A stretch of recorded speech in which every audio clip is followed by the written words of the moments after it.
Isn't she on the ballot? Isn't she on the ballot? You have to, she has to sign, I have 20,000 petitions. So this is for 2024. You can't do this without a pen. Oh, I got a pen. I can email you.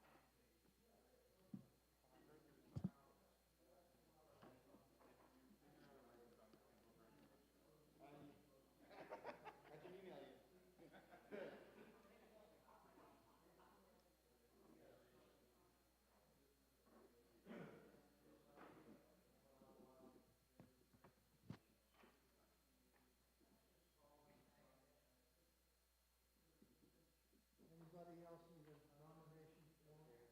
This, huh? Good job. Wonderful. I saw it. It's really good. It's really good. Very good. It's really good. Yeah. Ready to see it. Actually,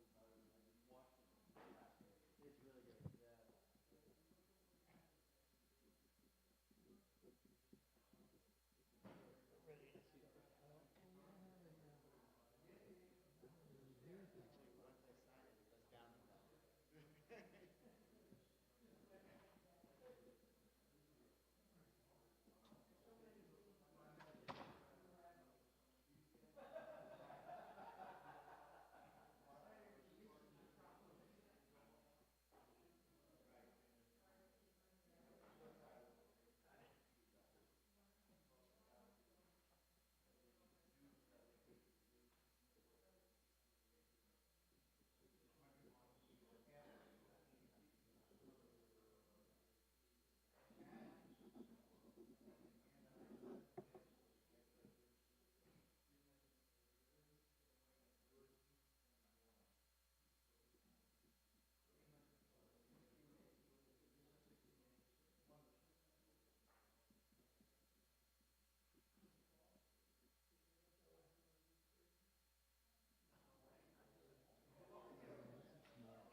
Yeah, I haven't turned around.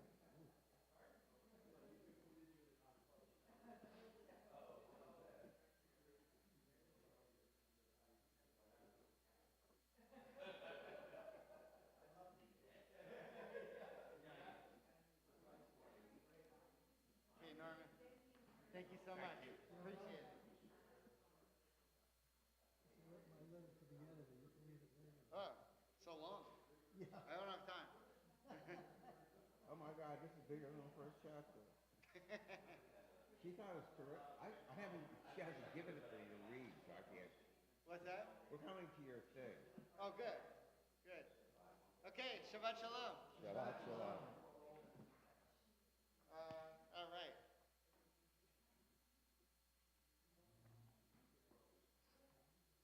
Slowly, people are starting to come back to town. It's very nice. Whoa. Slowly I turn, and step by step. If you read my book, you know that most of our congregants are in the Berkshires or North Carolina or Aspen. right, or Colorado. I forgot to pass these down. Oh, you got that. Gracias. Torah portion that we'll be looking at is Re'eh. We're going to be chapter 15 of Deuteronomy, so if you want to tee it up for after the musical portion of the show, that's where we're going to be.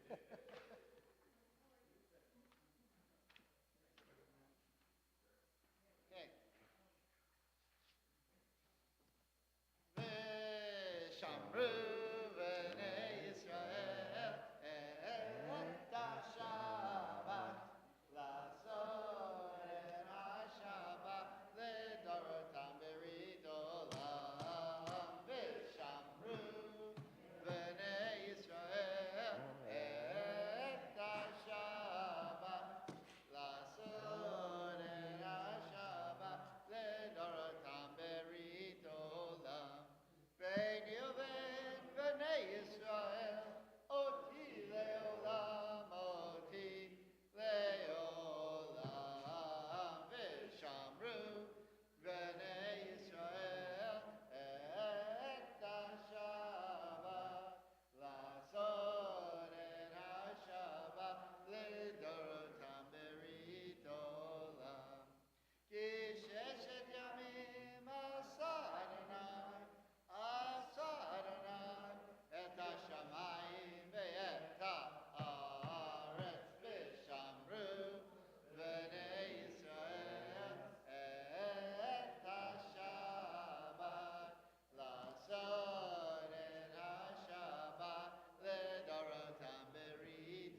say a prayer for Hawaiians.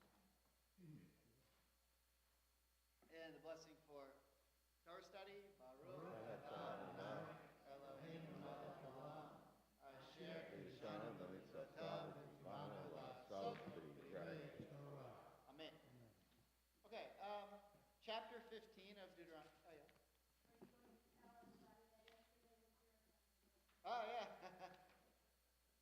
Yesterday was the 22nd anniversary of our wedding. So August 11th, 2001. 1 month to the day before September 11th, 2001. A very interesting time. And we were on our honeymoon in London and Paris the week before. And, you know, we would have got stuck there, which was sort of, the whole thing was, you can remember, really, really insane. Really insane. But we got married in peace on a rainy day in Cincinnati on August 11th, 2001. Probably a good day in Cincinnati. Yeah. If you were here last night, you heard my story that August 11th, 2001, so it means the 22nd anniversary since my last speeding ticket, which I got on my wedding day because my idiot groomsmen didn't realize that they needed tuxedos for the service, so I had to go run downtown and rent them and bring them back. Tried to explain to the police officer that I was on my way to the wedding, my wedding, and he was unsympathetic. So, my donation to, I got my wife out of Cincinnati. I mean, that's why, and a rabbinic education. But it cost me $100, you know, in the process for the ticket. So, it was a good deal in retrospect. Okay, but thank you, Edith. Edith and Norman told me that 22 years is like training wheels. In comparison. How many do you have?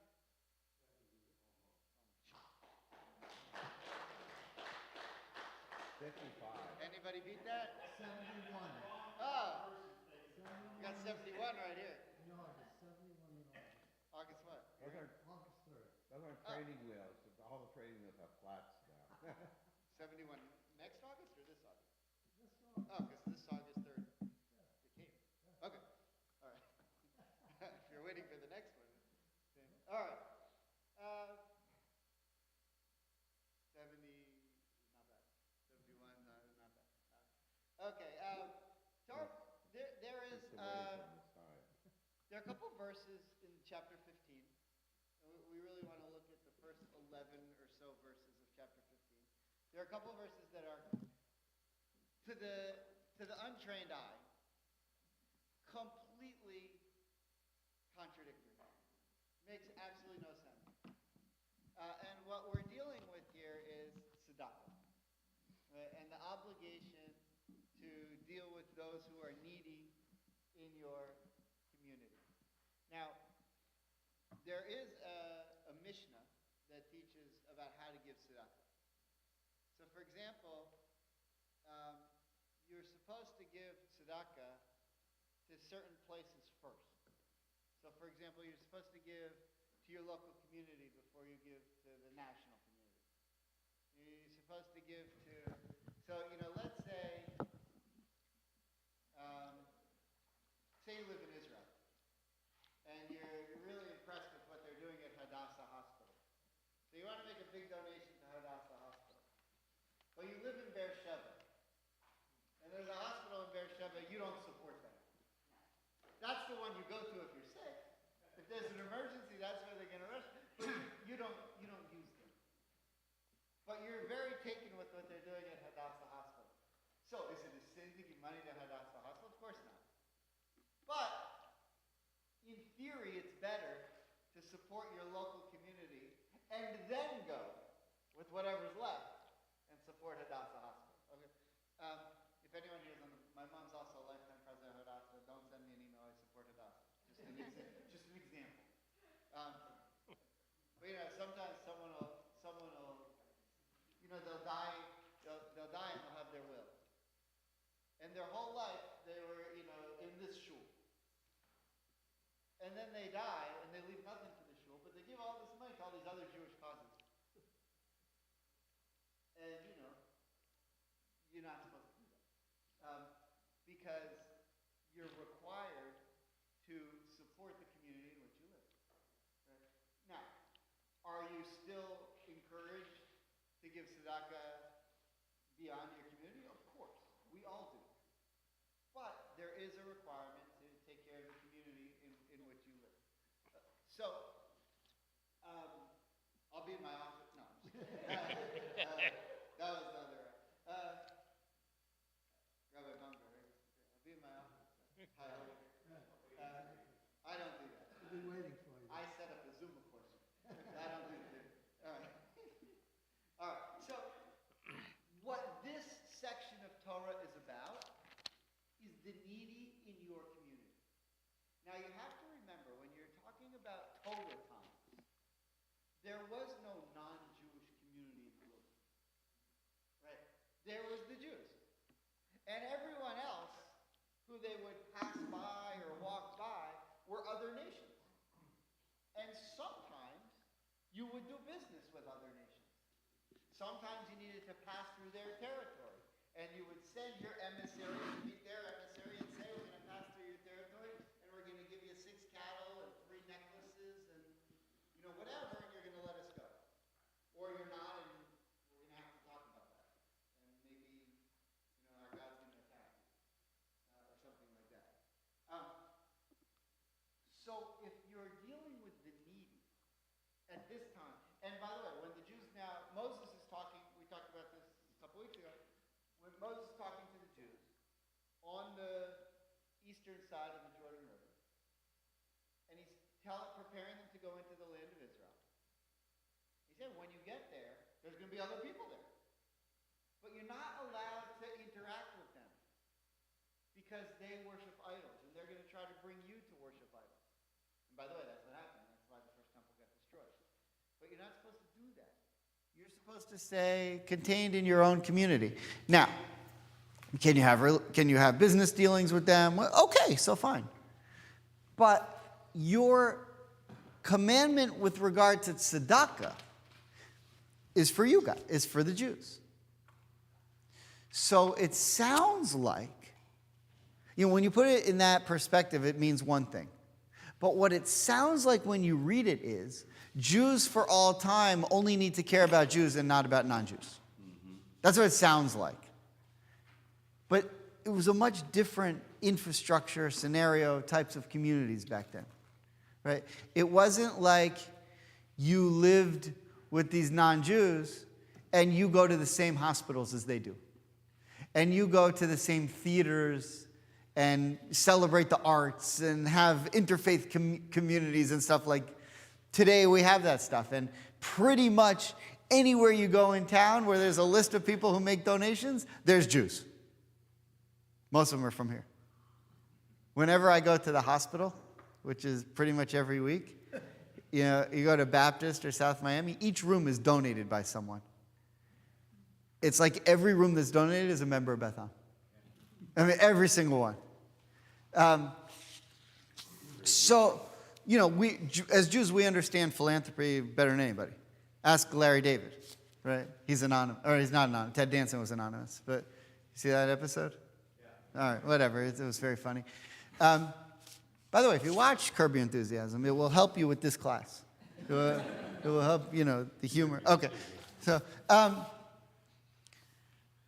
so that being said, there are even beyond that wrinkle here of Jew and non-Jew with regard to this section of Torah.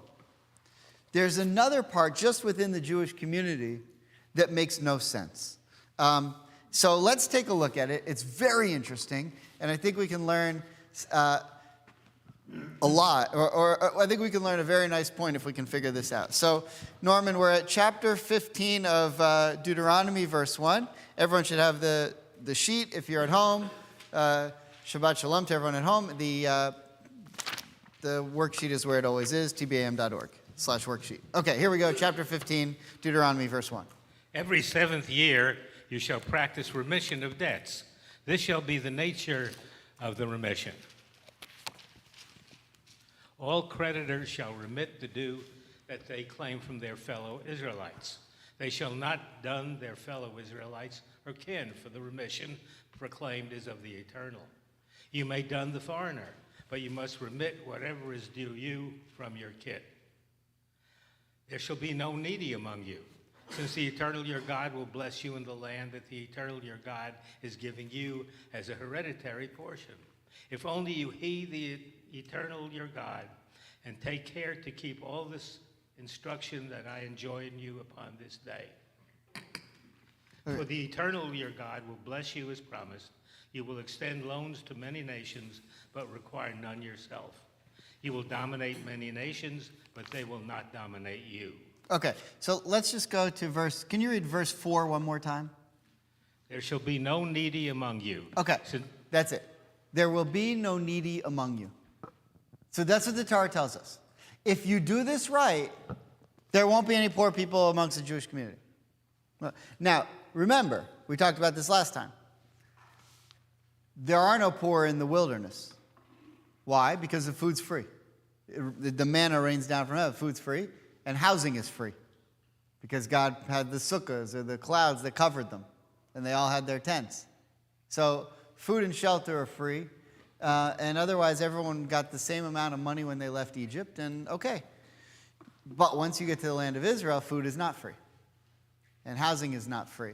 And you have to go and make a living. You don't just get to sit in the wilderness and study Torah all day. You actually have to go have a job. And some of you aren't going to be good at your job, and you're not going to make money, and you're going to have problems. And then needy is like a new thing that's going to exist. And so we need mechanisms to deal with it. But God says here in the Torah, through Moses, if you do what I'm telling you, needy, that's not something that exists. Why? Because the Torah has built-in mechanisms to deal with it. Now, why is all of this coming now? Because of Shemitah. What's Shemitah? Shemitah means that in the 7th year, you leave the land grow fallow. The 7th year is the Shabbat for the lands, but there are also some other laws that go with it, and one of it is the remission of debts. So if you owe someone money, in the 7th year, you no longer owe them money. Now, who is this better for? The lender or the loaner? The debtor, sorry. The lender or the debtor? This is a trick question. Both. It's better for, it's not better for anyone. It's worse for the debtor. Why? Because the lender knows when he can lend money and when he can't.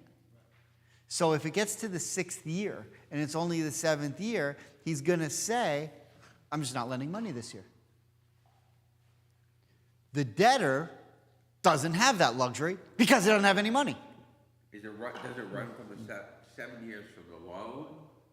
No, it's every 7 years. Right, based on the first year of the world. So they knew what year they were in.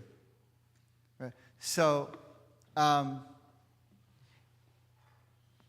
one I always remember, because it's an amazing coincidence, is that Abraham was born, you're not even going to believe this. So 0 was like, the year 0 was after creation ended. So you had the first week of creation, which could have been billions of years, right? Because the first, the sun, the moon, and the stars aren't created till day 4.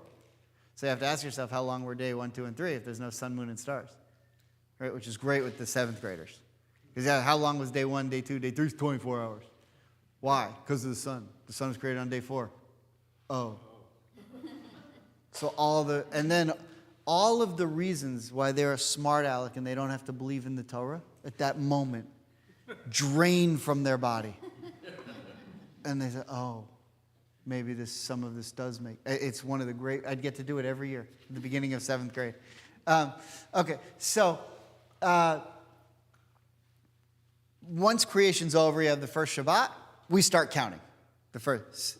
So 1,948 years after that, Abraham was the first Zionist. God told him get up and go to Israel. Abraham was born in 1948, after the year 0. It's ironic, right? So if Abraham's 1948, Moses is about, 500 years later, roughly, something like that. We're probably around 14 or 1500. years after 0. And so that's kind of where we are. But you count 7 years, you get to the 7th year, and if you're someone who loans money, you have money. So you know, okay, it's the 5th year, so I'll loan you this amount of money. So, well, yeah, but I need this amount. Yeah, but Wait a couple of years. yeah, I can't give you that much money now because you're not going to have time to pay it back, and then I'll lose my investment. So the debtors actually who need the money, and this isn't needing the money because they're building a high-rise in Wynwood. Right. This is because they're trying to keep their farm open or, stay alive, feed their family, whatever. But now they can't get the money. Okay. So Shemitah then is this time where there are people who could come into very difficult financial problems. Now, once we learn that in verse 1 and we read verse 4, keeping all that in mind, let's read, Norman, can we read the first 4, or either one, can we read the first 4 verses again, keeping in mind what we just said?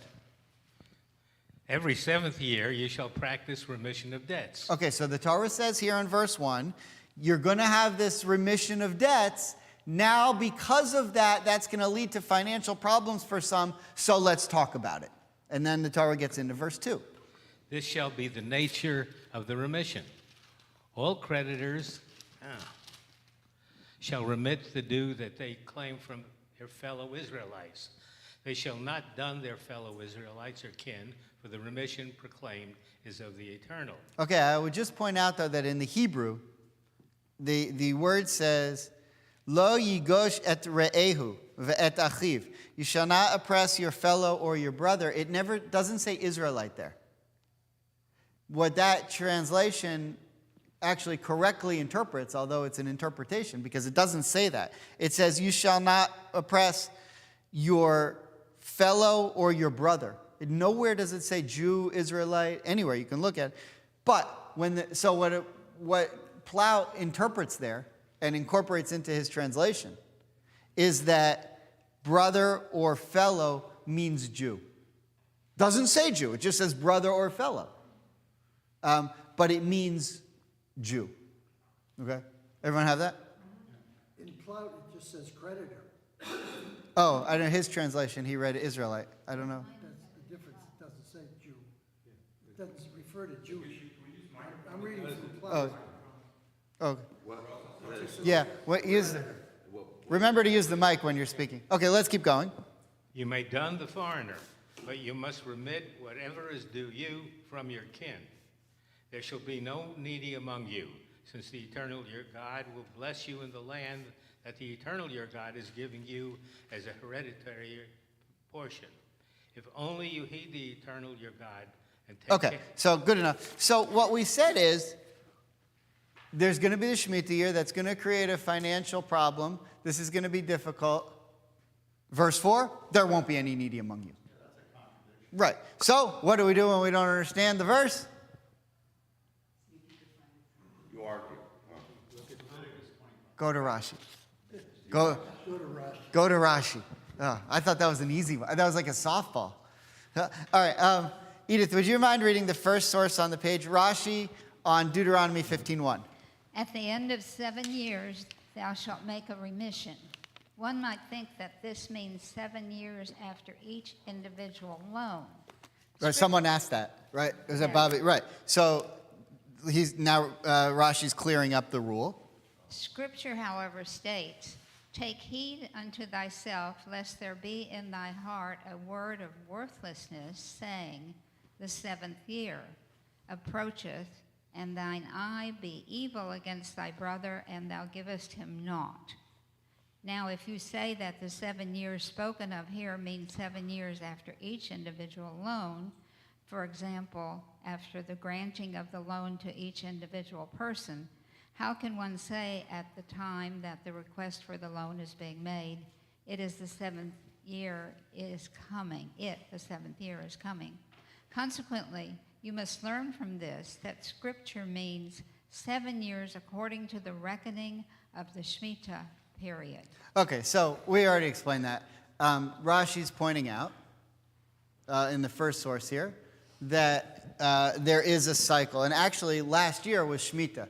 And what was really cool is last year, if you were in Israel last year, you fly into Ben Gurion, and if you drive right to Jerusalem or to Tel Aviv, you pass a lot of farms.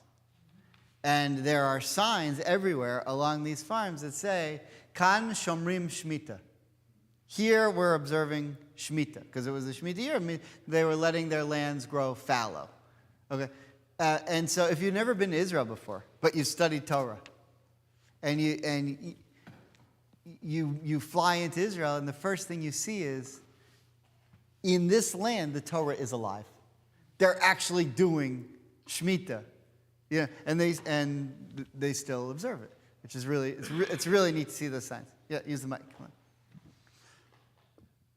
This is the predicate to the Bankruptcy Act.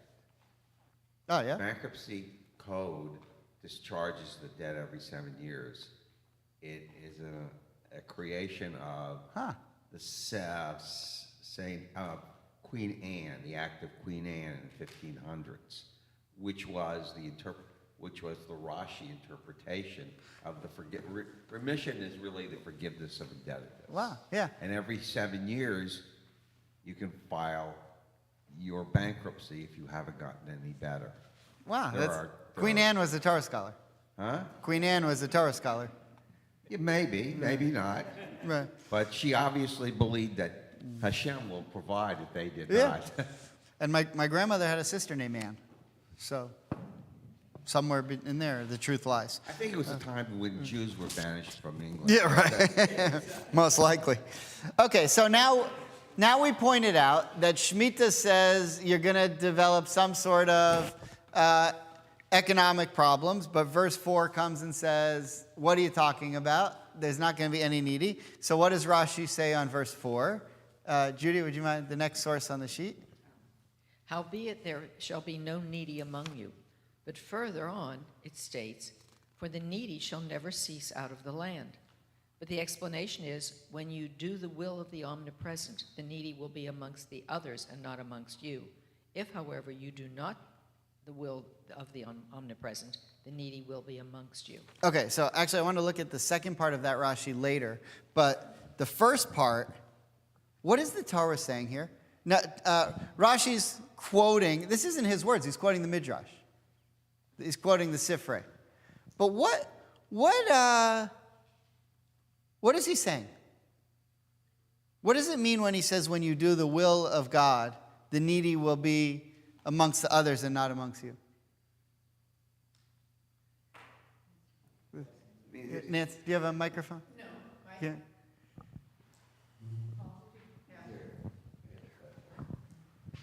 Remember, if you buy enough books, you can get your own mic at your spot. I think you have to buy like 20 books. To answer your question, if we adhere to the guidelines that Torah is giving us, then we will care and take care of our entire congregation, our Right. entire family, and therefore there will be no needy among us.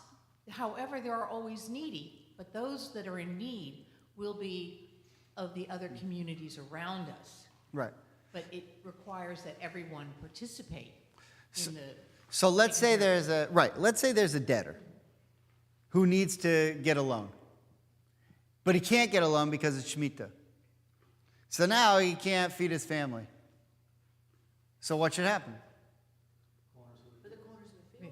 Right. But we should all go and give him some money. And as long as everyone's giving tzedakah, there's no needy. We have certain mechanisms like the corners of the field, like shichacha, like leket, right? These different, different mitzvahs that exist that are built in to take care of them. However, what has to happen in order for those mechanisms to kick in? We Jews have to do those mitzvahs. But as long as we're doing those mitzvahs, there's not going to be any needy. So Rashi says to you, yeah, look, it looks like poor people aren't going to be able to get the loans that they need to survive. Rashi says, big deal. you have other mitzvot that will kick in to make sure that you're taking care of those people. Philanthropy. That's what Rashi means in 15:1. However, right. I think I did a lunch and learn on this once, but there's laws of tzedakah. So if you go at the end of the year and you say, all right, what do I do for tzedakah?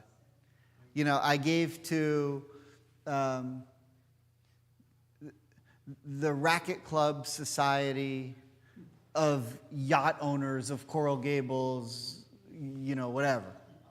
And I gave to, the fine arts of, the High Lake of the Berkshires of whatever. Because their clubhouse, the gold on the toilets was a little rusty and they needed, so they had to. Okay, that's okay, fine. That's philanthropy, no problem. Let's be serious. You could say I gave to the hospital, I gave to the Cancer Society, I gave to the shul. Good. The truth is your tzedakah doesn't really start or you haven't really fulfilled your tzedakah until you've given 1/10 of what you have to poor people. Everything else should come after giving your tithe to poor people. Once you've, yeah. Is it poor people or poor Jews? So in this situation, back then, it would have been poor Jews so the question was, is it poor people or poor Jews? Obviously, what we just read in the Torah tells us it's poor Jews because Jews only lived with Jews. You wouldn't know a poor person who wasn't Jewish back then. Well, who has a right? Today, we do. Today, we live in different communities, and so it goes to everybody. Who has a right to the four corners of your Anyone who wants. No questions asked. By the way, we have the Whisper Room in one of the all-time great coincidences in Jewish history. The room, when you're going into the sanctuary, coming from the other side, there's a hallway down there. You know how like when the Heat come running out, they have like this big long hallway and they come running out into the arena? We have that too. We're on the other side of the building, there's this big long hallway. You go into the Whisper Room, you come out to the sanctuary, and the crowd goes crazy. Right? But that room's called the Whisper Room, for whatever reason. In the Mishnah, in the Holy Temple, it tells us there was a room called the Whisper Room in the Holy Temple. And what was it? It was a room that had money in it. And anyone who wanted could go in and take what they needed. Any poor person who wanted was allowed to go in there and take what they needed. No questions asked. It's an amazing thing. It's called the Whisper Room. The Lishkat Lachash. Does the Hebrew Free Loan Society have a place in this discussion? For sure. The lending was done in a way that, you really weren't oppressing. It was more like I give it to you and you'll give it back. And the people who were lending the money weren't making, a living. But they had it to give. And they wanted to get it back, but they weren't making a living on it. It wasn't their main, and the idea was that you were supposed to help where you could. Okay, let's go on. I want to skip. Let's keep going. Judy, would you? Oh, sorry, Annabella, do you have a microphone? Can you pass her? She just has a question first. Then we'll come to Judy.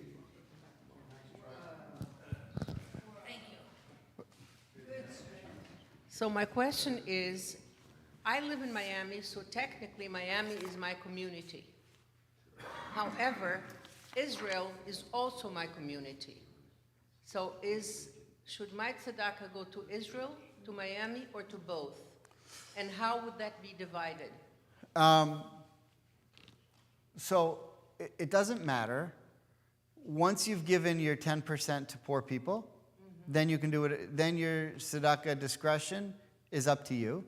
You should give to your local Jewish community first, and then give to Israel. So, but that's more a suggestion from the Mishnah. You can look. What the Mishnah is trying to tell you is don't ignore your local community. So if you gave your 10% to poor people, and now you have $10,000 discretionary money that you want to give to charity. There's no formula that says you've got to give $6,000 to the local federation and your shul and Jewish Family Services, and the other $4,000 you can give to any charity you want in Israel or whatever. There's no formula there. You can do whatever you want with your $10,000. Just don't forget your local community, I think is the essence of it. A question came up, and Ken and I were talking about this last night, given what happened in Hawaii and Maui. And we thought, well, we really need to send them some money. And I said, well, should we check out the Jewish community in Maui first? Sure. And it turns out, and I did, sort of. Right. And it turns out they're not looking for money right now. They're just looking for goods and whatever. Right. But it sounds like... That's a different mitzvah. But it also sounds like, at least there, that particular community has not been affected by the fires. Oh, okay. So should we send money? We're trying to decide where you send it. What's appropriate there? Look to the Jewish community first? Yeah. In another place? It's either way. It's whatever makes you feel good. I mean, if you want to give to the Jewish community, that's wonderful. But, sometimes in a case like that, like in Fort Myers when they had the horrible hurricane, the Jewish community was a lot better off than some of the other communities.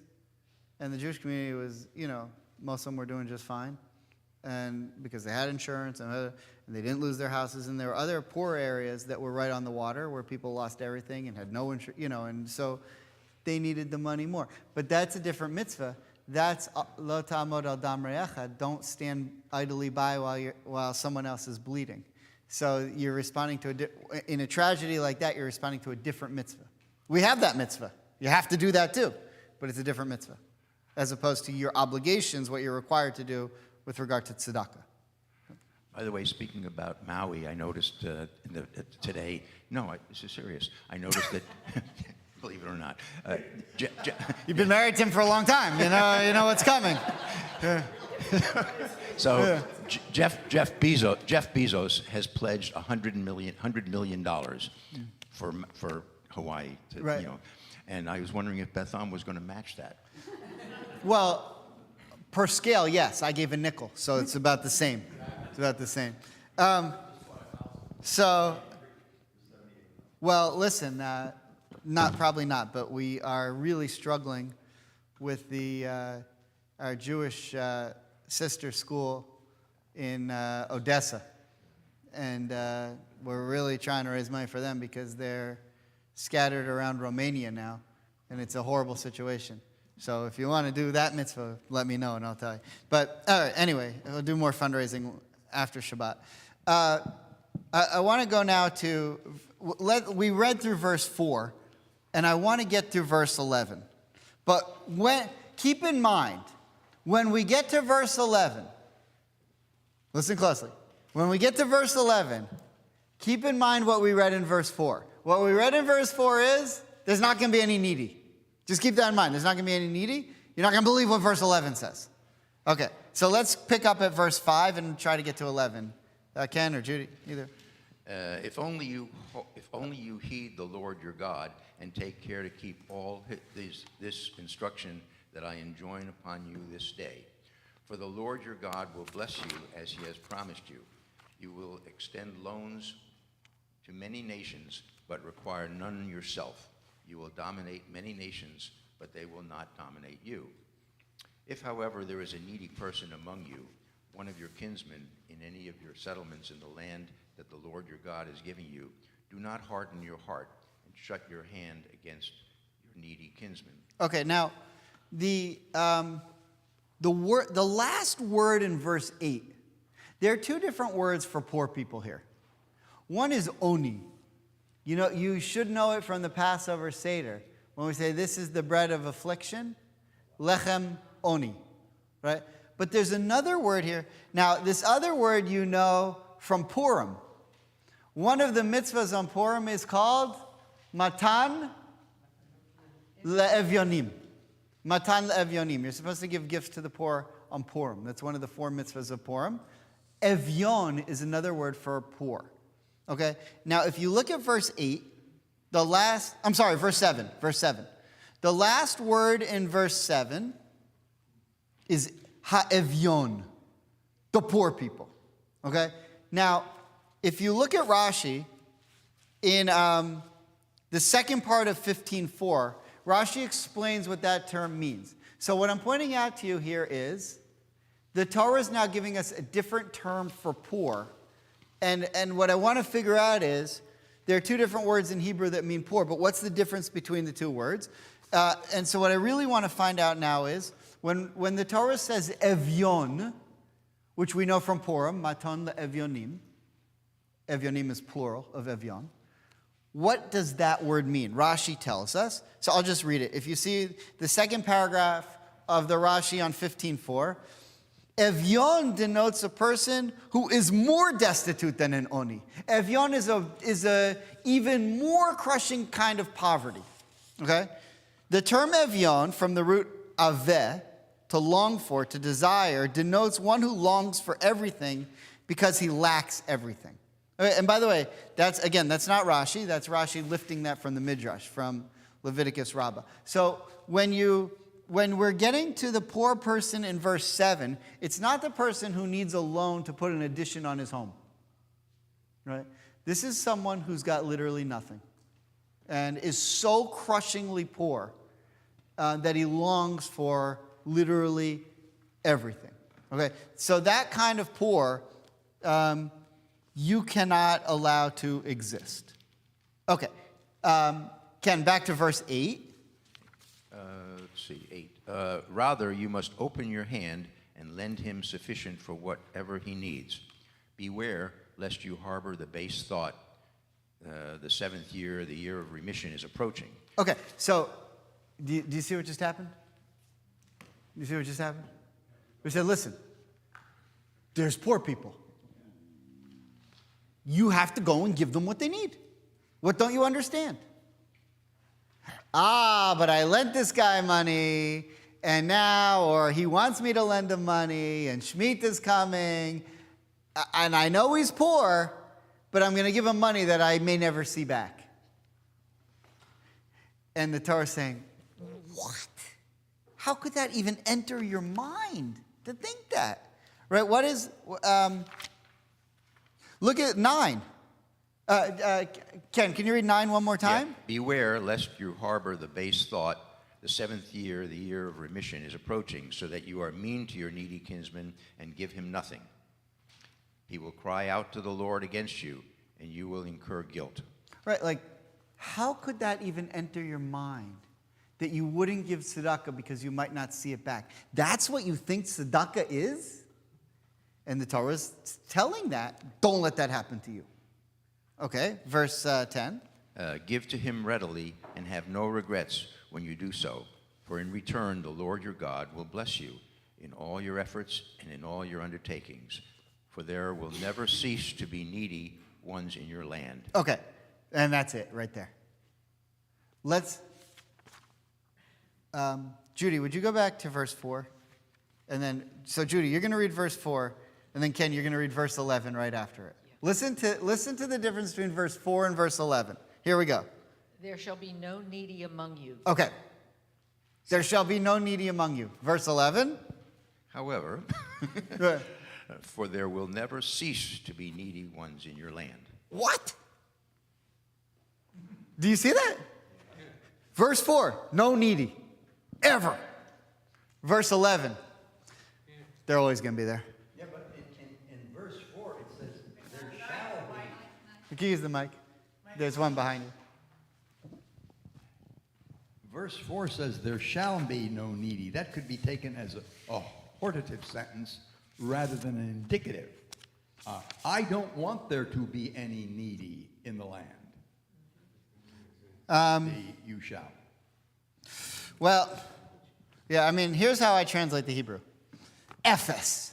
You know the word ephes? Nothing. Zero. Klum. How do you say zero in Hebrew? Klum. Ephes. Klum means nothing. Ephes is zero.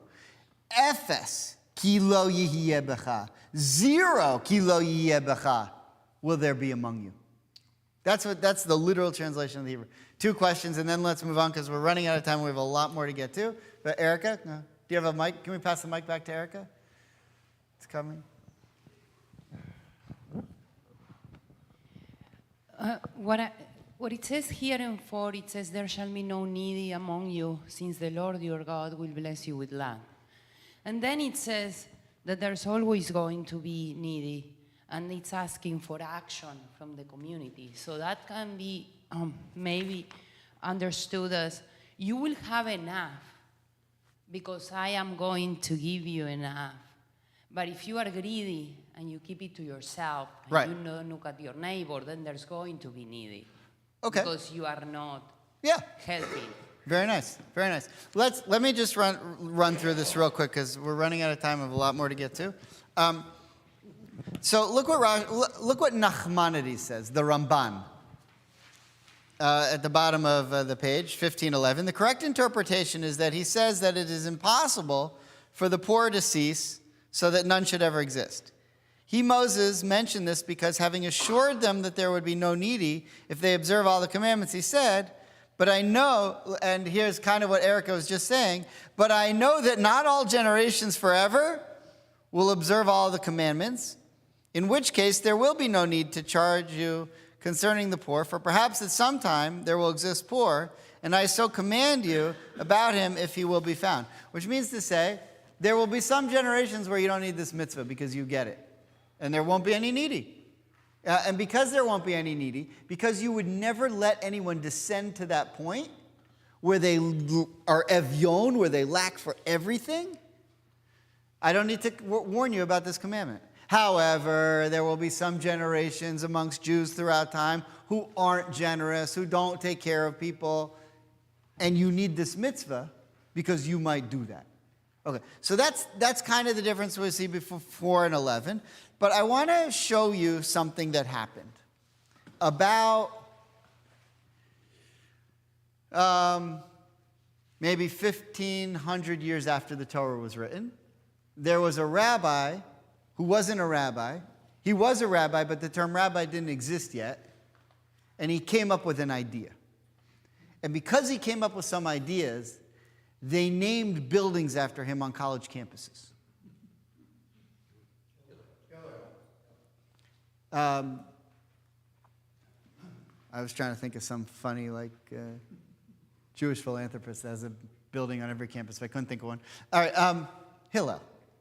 Notice we don't call him Rabbi Hillel, because Hillel was born before the year 0, and he died about 20 years after 0, and the term rabbi didn't exist yet. By the way, he lived the same time as Jesus. And so some people say, well, is Jesus a rabbi? You might call him that, but the Jews wouldn't have called him that because the term didn't exist yet. We didn't even call our rabbis rabbi then because there was no term yet. They hadn't started writing down the Mishnah. Right? Okay, so anyway, that's just kind of like a fun thing. But Hillel was a rabbi. We didn't have the term. So Hillel had an idea. And he said, okay, there's something in Jewish law. Tell me if you've ever heard this word before. A pruzbol. What's a pruzbol? Do you have a mic? Anyone, a mic over here? Bob, you can pass it to Paul. What's a pruzbol? It's a legal contrivance for circumventing Shemitah. It allows you to make a loan for 10 years or 15 years. So a pruzbol in and of itself is the definition is a legal fiction. It's pronounced pruzbol. I always thought it would be great if there was a company, like an American company called Pruz. And then they sponsored one of the bowl games. So we could have the Pruz Bowl. But, all right.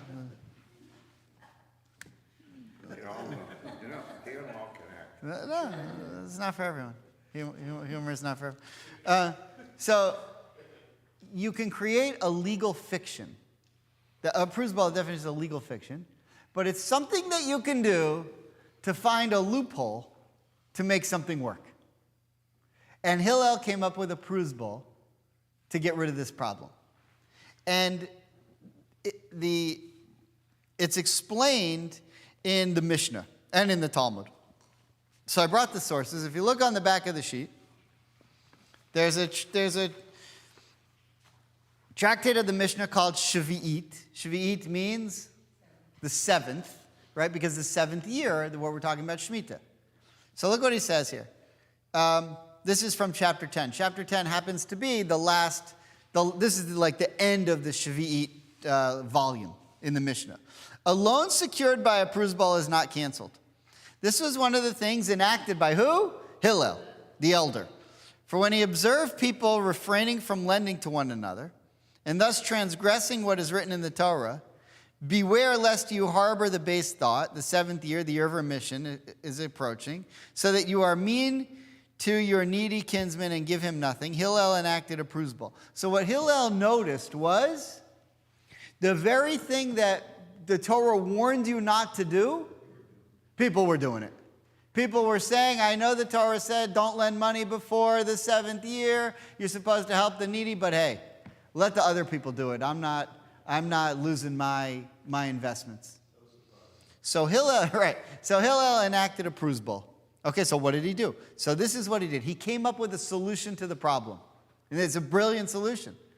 This is the formula of the pruzbal, number 4.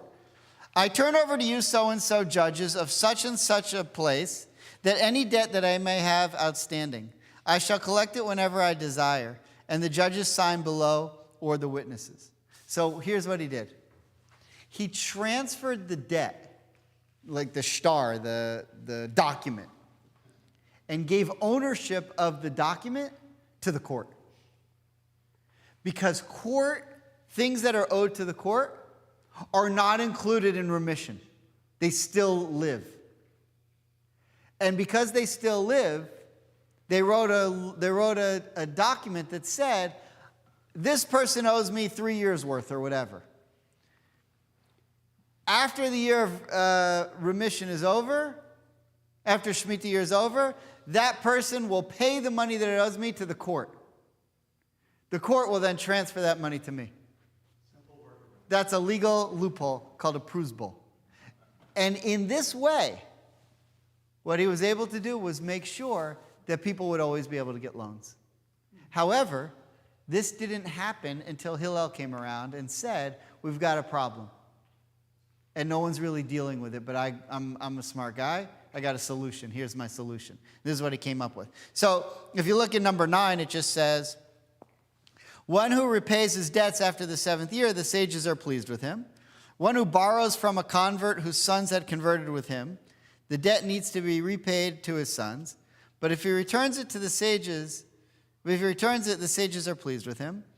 All movable property can be acquired only by the act of drawing, but whoever fulfills his word, the sages are pleased with him. And we can go into that and talk about what that means. It would take a long time to really get through that. I just want to point out, all of this is mentioned in the Talmud as well, and if we had more time, I'd like to read through the Gittin, where this comes about in the Talmud.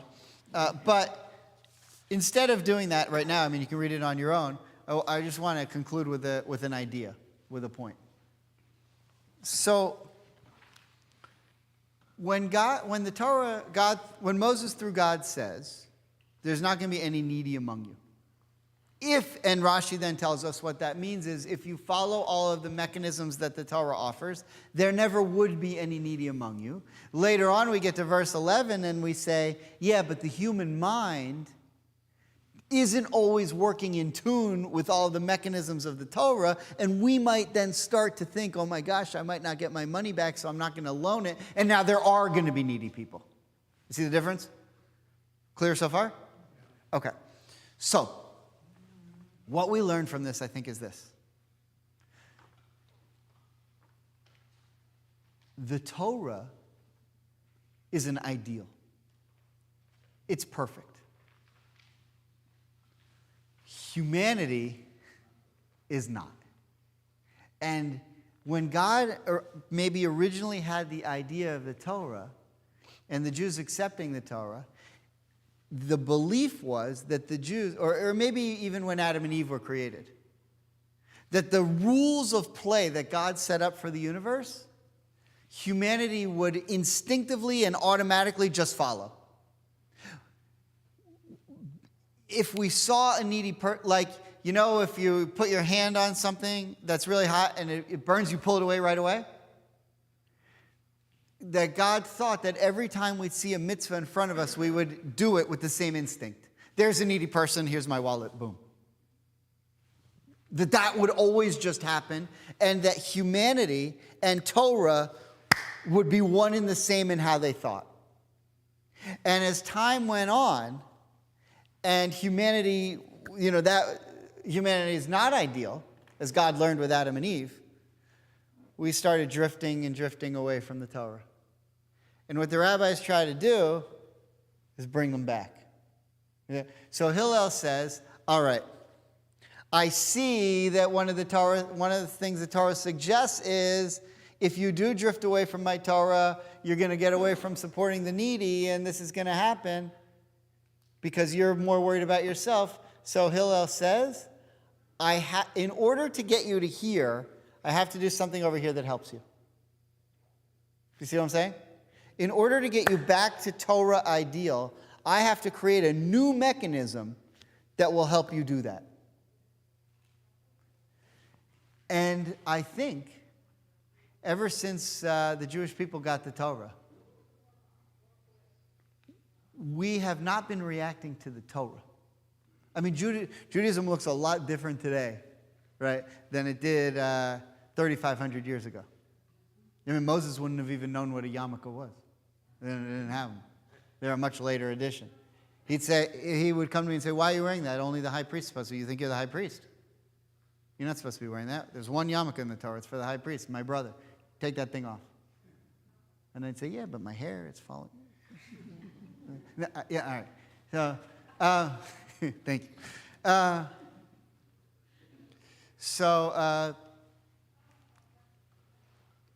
For the last 3,500 years since we got the Torah, all the changes in Judaism, everything that comes about, all the new isms, Hasidism, Kabbalism, right, whatever, Zionism, all of it, all the different things, are different mechanisms that we have to create because the natural tendency is to drift away from the Torah, and we keep coming up with stuff to bring us back.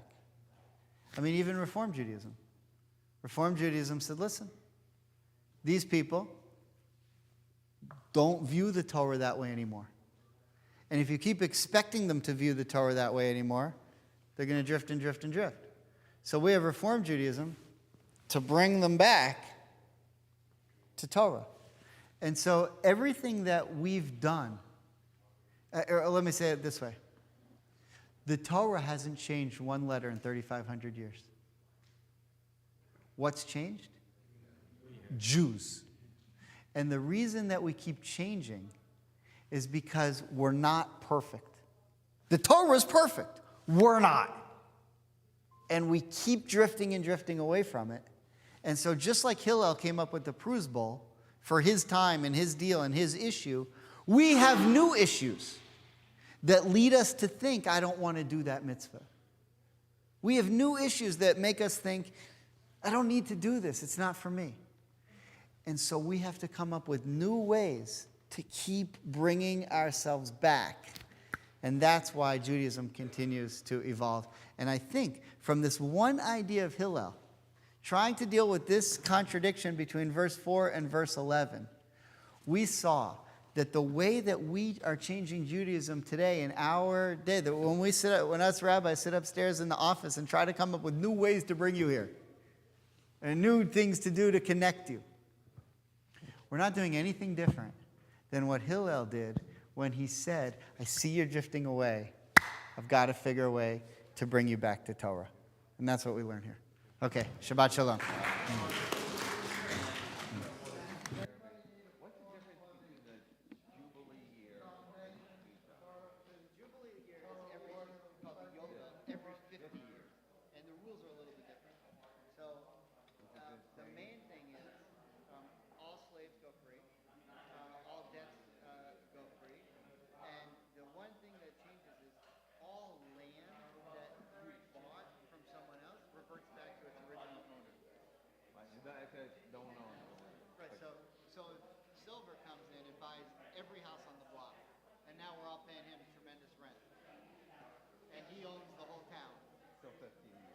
the 50th year, he's got to give us all our land back.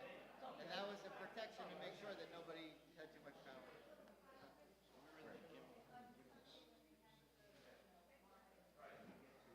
You owe me rent. I'll give you a bag. You let all your debtors go for 7 years without bothering. Keeps me busy. Be careful.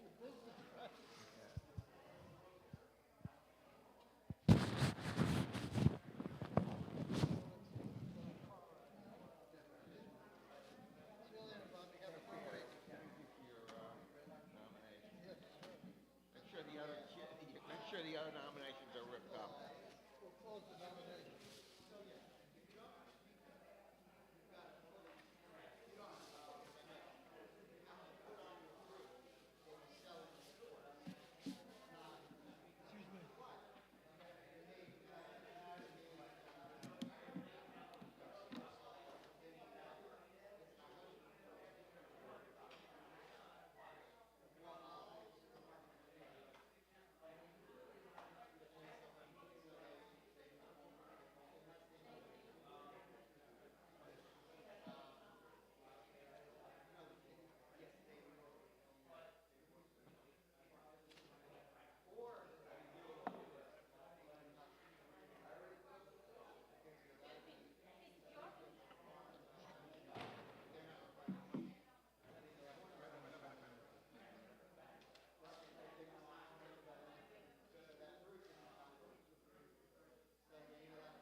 Yeah, right.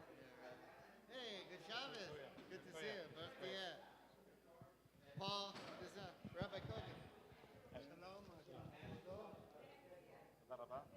We were classmates.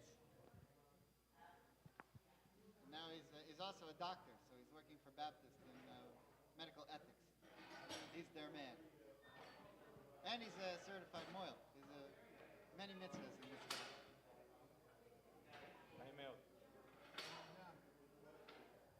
נו? יפה דרשת. תודה. כן, זה מעניין. You know, the Babylonians had a shmita also, where they called it Mishmaron or something like that. Really? And it applied to the Akkadians and the Amorites, specifically in Babylon. I mean, it's good business if you understand agriculture. Yeah, and it was You don't king, kill the it land. was the king. It was the king that, you know, did this as opposed to Hashem. Ah, okay. Yeah. Okay. Very cool. Yeah, a TV show. Telemundo. They turned